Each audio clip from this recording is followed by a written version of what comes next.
sebelum, sedang, dan sesudah beramal. Jika seseorang dari awalnya sudah tidak ikhlas kepada Allah, maka rusak amalnya.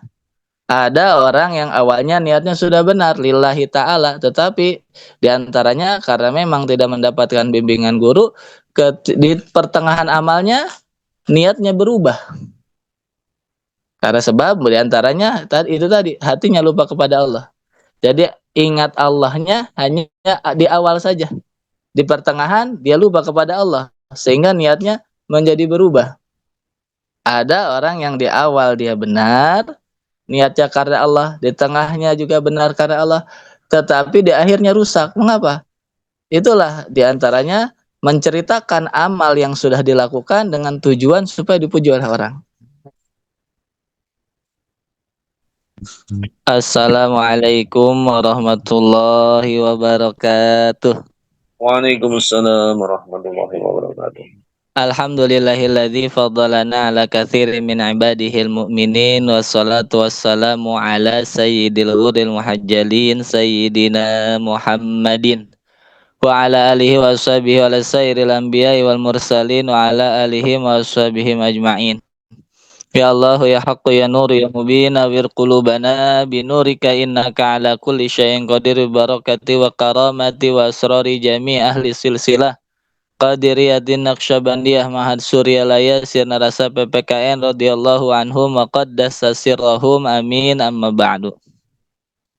Hadatul makaramin yang mulia para masyayikh ahli silsilah thariqah Qadiriyah Naqsyabandiyah Mahad Suryalaya Sirna Rasa PPKN abil khusus Hadratus Syekhina wa Mursyidina wa Murabbi Arwahina Sultan Aulia fi hadzal zaman As-Sayyid Asy-Syaikh Muhammad Abdul Ghaus Saifullah Masul qaddasallahu sirrahu. Semoga kita semua senantiasa mendapatkan limpahan barokah dan karomah dari guru mursyid kita, sehingga kita bisa istiqomah mengamalkan segala amaliyah yang telah dibimbingkan kepada kita semua. Hadatul makaramin yang mulia para petani anti gempa, para wakil talqin Syekh Mursyid, wabil khusus yang hadir membersamai kita pada pagi hari ini, yang mulia Romo Kiai Haji Anang, juga Romo Kiai Haji Imam juga hadir bersama kita pada pagi hari ini. Yang mulia Romo Profesor Subandi, mohon maaf Prof belum sempat kembali ke Jogja. Para kiai, para asatidz, para hujaj, para mubalik, para pengurus madrasah serta sesepuh manaqib online, ikhwan akhwat yang telah membantu terselenggaranya manaqib online pada pagi hari ini. Semoga kita semua senantiasa diberikan kesehatan dan dimudahkan segala urusan kita. Baik, pada pagi hari ini mari kita sama-sama tabaruk mengambil keberkahan dari guru mursyid kita dengan mendengarkan kalam beliau di dalam kitab Fadlul Syuhur. Bismillahirrahmanirrahim. Qala Syekhuna al-Arif bilal wasil wal musil ilallah As-Sayyid Asy-Syaikh Muhammad Abdul Ghaus Saifullah Masul qaddasallahu sirrahu. Qala Ibnu Ruslan fi Zubad, telah berkata Ibnu Ruslan fi Zubad di dalam kitab Zubad, wa kullu man bi ghairi ilmin ya'malu, dan siapa saja orangnya yang beramal, mengerjakan suatu amal bi ghairi ilmin, tanpa ilmu, a'maluhu mardudatun la tuqbalu, maka amalnya yang dilakukan olehnya, oleh siapa saja, amal yang dilakukan tanpa ilmu, tanpa landasan ilmiah, tanpa mengetahui ilmunya, mardudatun, itu ditolak, la tuqbalu, tidak diterima oleh Allah Azza wa Jalla. Shadaqa man qala, benarlah orang yang berkata al ilmu imamul amali, bahwa ilmu itu adalah imamnya amal, wal amalu tabi'uhu, dan amal itu adalah makmumnya, mengikuti ilmu. Faqala Sayyidu Syekh Ahmad Sahibul Wafatajul Arifin fi fatawihi, sehingga guru mursyid kita silsilah ke-37 Syekh Ahmad Sahibul Wafatajul Arifin berkata di dalam salah satu fatwanya, al ilmu amaliyatun wal amalu ilmiyatun, ilmu amaliyah dan amal ilmiah, al ilmu ma'al amali wal amalu ma'al ilmi. Ilmu yang diketahui mesti diamalkan, dan amal yang dikerjakan mesti disertai dengan ilmu. Au kama qala syekhuna. Bapak Ibu ikhwan dan akhwat, apa yang disampaikan tadi merupakan penggalan kutipan dari penjelasan Hadratus Syekh Abbas Qaddasallahu sirah mengenai makna huruf ain di bulan Rabiul Tsani, di mana beliau memaknai dengan segala ilmu dan kasyaf yang diberikan oleh Allah kepada beliau, makna huruf ain di bulan Rabiul Tsani adalah al-ilmu. Tadi telah disampaikan berkaitan dengan ilmu itu adalah ada satu hal yang tidak bisa dipisahkan dari ilmu itu sendiri, yaitu tadi yang sudah disampaikan, yaitu amal. Amal tidak bisa dipisahkan dari ilmu, sebagaimana ilmu juga tidak bisa dipisahkan daripada amal itu sendiri. Keduanya mutalazimani, berkaitan, saling berkaitan. Tidak bisa dipisahkan antara satu dengan yang lain. Tidak bisa berdiri sendiri. Ilmu dengan amal tidak bisa dipisahkan. Sehingga dikatakan oleh Imam Al-Ghazali, al-ilmu bila amalin jununun. Ilmu tanpa amal itu junun, adalah suatu kegilaan. Pernah disampaikan, wal amalu bila ilmin layakunu. Sedangkan amal tanpa ilmu layakunu, tidak akan bisa dikerjakan. Berkaitan dengan ini, maka sesungguhnya dalam urusan amal tidak hanya ilmu saja yang diperlukan, tetapi paling tidak ada 4 hal. Kullu amalin yu'malu fa innahu yahtaju ila arba'ati asya'. Setiap amal yang dikerjakan itu membutuhkan, untuk kesempurnaan amal tersebut butuh kepada 4 perkara. Butuh kepada 4 hal. Pertama adalah yang tadi disampaikan, ilmu. Sebelum melakukan amal, seseorang butuh ilmu. Sebagai apa? Sebagai bekal untuk melaksanakan amal itu. Jika amal dikerjakan tanpa ilmu, maka kana mayufsiduhu aktsara mimma yuslihuhu. Kerusakannya, mafsadatnya lebih besar daripada kemaslahatan atau kebaikannya. Amal apapun itu, khususnya yang berkaitan dengan ibadah maupun pekerjaan pada umumnya, amal apa saja, jika dikerjakan tanpa ilmu, maka kerusakannya lebih besar dibandingkan kemaslahatan yang didatangkan olehnya. Oleh karenanya kita belajar zikir sesungguhnya tidak hanya belajar zikir, tetapi juga belajar ilmu. Karena tadi ilmu amaliyah dan amal ilmiah. Ilmu yang secara khusus, yaitu talqin zikir dari guru mursyid, itulah ilmu khusus, atau bisa disebut juga ilmu zahir maupun ilmu batin. Ilmu zahir ini kita terima dalam khidmat-khidmat ilmiah. Di setiap manaqib disampaikan menunjukkan bagaimana posisi ilmu di dalam thariqah Qadiriyah Naqsyabandiyah Ma'suryalaya Sirarasa. Begitu pula dengan adanya tabaruk kitab Fadlul Syuhur itu sendiri juga menunjukkan bagaimana sosok guru mursyid kita sebagai orang yang alim, al-alamah bahrul fahamah, seorang yang alim, yang berilmu, yang mesti kita jadikan tauladan. Kita tidak belajar zikir, sekali lagi tidak hanya kita belajar zikir, tetapi kita belajar ilmu. Ilmu itu tadi untuk bekal kita beramal, sehingga amal kita berdasarkan atas dasar ilmu. Inilah hal pertama yang dibutuhkan oleh amal untuk bisa menjadi amal yang sempurna. Jadi amal itu butuh ilmu, sehingga ilmu dibutuhkan qabla syuru'il amal, sebelum kita melaksanakan suatu amal apapun itu. Yang kedua, perkara hal yang dibutuhkan oleh seorang hamba dalam beramal demi mencapai kesempurnaan amal itu adalah an-niyah, butuh kepada niat inda syuru'ihi. Jadi ilmu dibutuhkan sebelum beramal supaya menjadi bekal, supaya menjadi dasar dalam beramal. Yang kedua, ketika akan memulai suatu pekerjaan, suatu amal, maka membutuhkan kepada niat. Khususnya ini berkaitan dengan ibadah. Mengapa? Karena wa illa falayu jaru. Jika amal tanpa dibarengi dengan niat, falayu jaru, maka amal itu tidak menjadi ibadah. Amal itu tidak mendapatkan ganjaran, tidak menjadi ibadah di sisi Allah. Ini hal yang kedua, yaitu butuh kepada niat ketika kita melakukan suatu pekerjaan. Sebagaimana sabda Nabi, innamal a'malu binniyat wa innamal likulli imri'in ma nawa.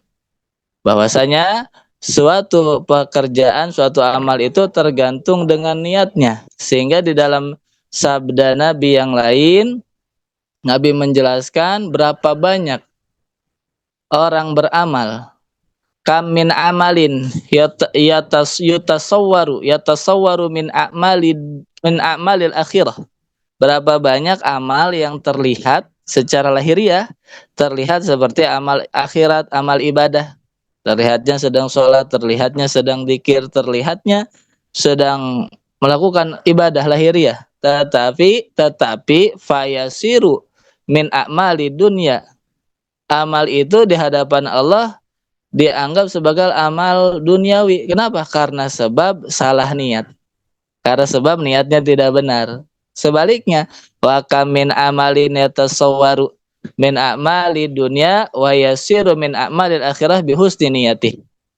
Berapa banyak amal duniawi kali terlihat kita bekerja, kita mengurus dunia sesuai profesi kita masing-masing. Ada yang berdagang, ada yang bertani, dan macam-macam, ada yang menjadi guru dan sebagainya. Terlihat seperti pekerjaan duniawi, tetapi dengan sebab niat yang baik, niat yang benar, niat lillahi ta'ala, maka amal tersebut semuanya di hadapan Allah menjadi dianggap dan bernilai ibadah. Nah, kita dibimbing oleh guru mursyid, tidak dibimbing selalu niat, tetapi kita dibimbing kepada apa istilahnya, kiblatnya niat.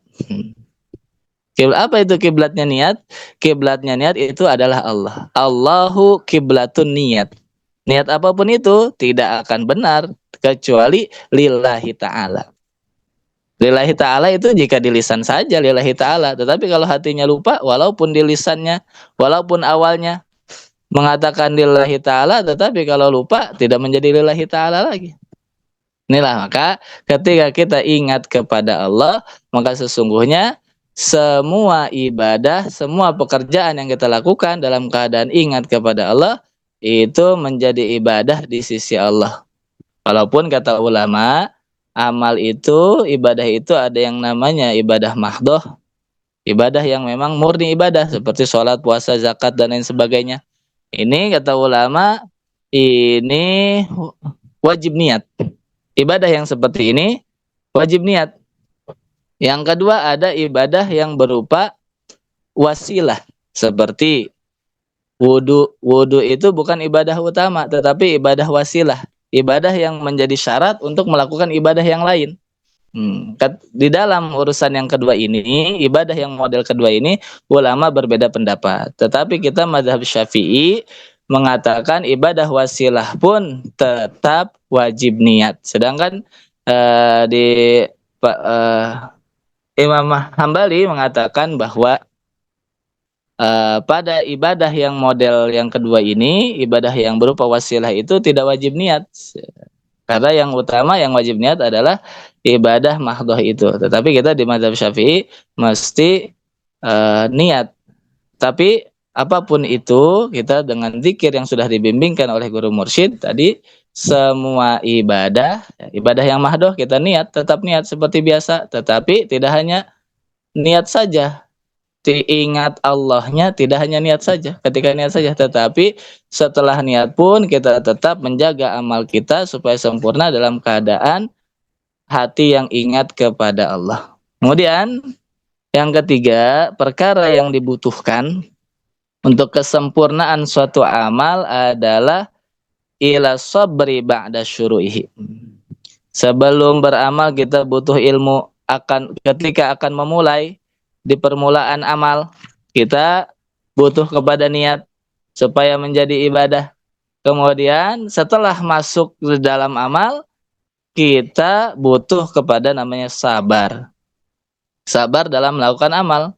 Wa illa fayakunu taksiruhu aktsara min tawqirihi. Kalau kita tidak sabar dalam melakukan suatu amal, amal apapun itu, khususnya amal ibadah, maka kekurangannya lebih banyak daripada kesempurnaannya. Sebagai contoh, kita dibimbingkan oleh guru mursyid, syarat khotaman itu diantaranya adalah matanya terpejam.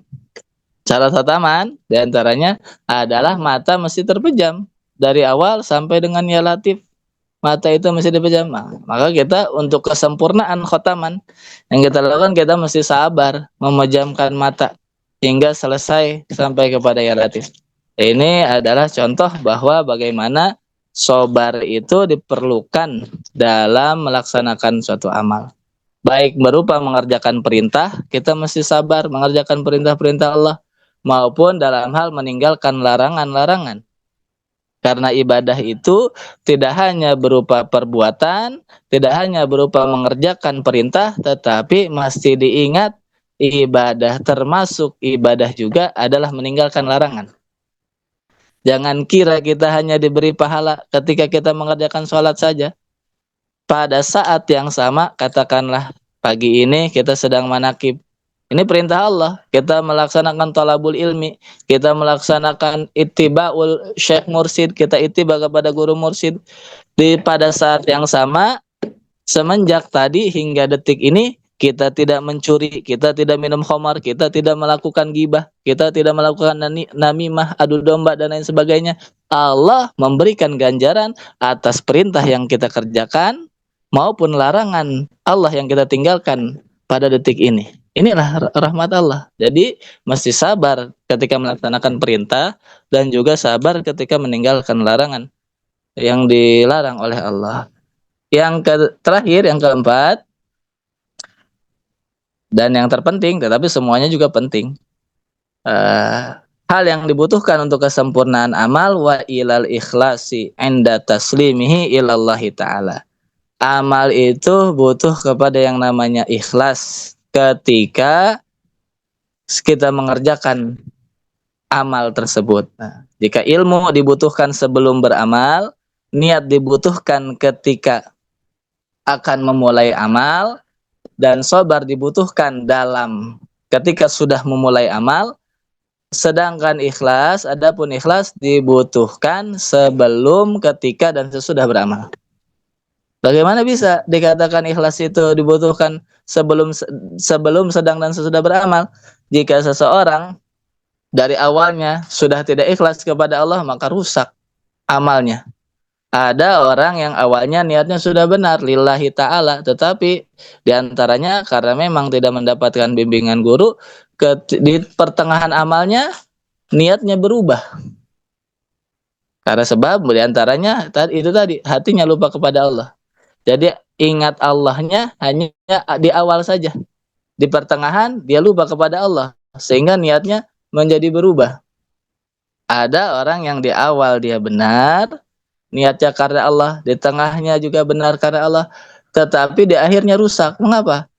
Itulah diantaranya menceritakan amal yang sudah dilakukan dengan tujuan supaya dipuji oleh orang.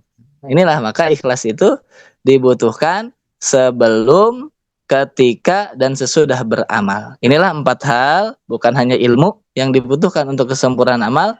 Kita butuh kepada ilmu, butuh kepada niat, butuh kepada sabar, dan juga butuh kepada ikhlas. Ilmu dibutuhkan sebelum beramal sebagai bekal, niat dibutuhkan ketika memulai amal supaya menjadi ibadah, dan sabar dibutuhkan ketika kita melaksanakan ibadah tersebut sampai dengan selesai supaya ibadah itu menjadi sempurna. Sedangkan ikhlas kita butuhkan sebelum, ketika, dan sesudah beramal. Hakikat ikhlas itulah hati yang senantiasa ingat kepada Allah. Inilah ilmu dari guru mursyid yang amaliyahnya sudah kita kerjakan sebelumnya. Kita bersyukur, berterima kasih kepada Allah, kepada guru mursyid atas anugerah ilmu dan amal yang telah kita terima dari beliau untuk kebahagiaan yang kekal dan abadi. Terima kasih Abah. Alhamdulillahilladzi faddalana ala katsirin min ibadihil mu'minin. Terima kasih sekali lagi kepada para ikhwan akhwat, kepada Kiai Imam, kepada Bunda Haya, kepada para wakil talqin, kepada para petugas manakib. Kita berbahagia pagi hari ini kita bisa sama-sama khidmat kepada guru mursyid. Hadanallahu yakum ajmain. Wassalamualaikum warahmatullahi wabarakatuh. Waalaikumsalam warahmatullahi wabarakatuh.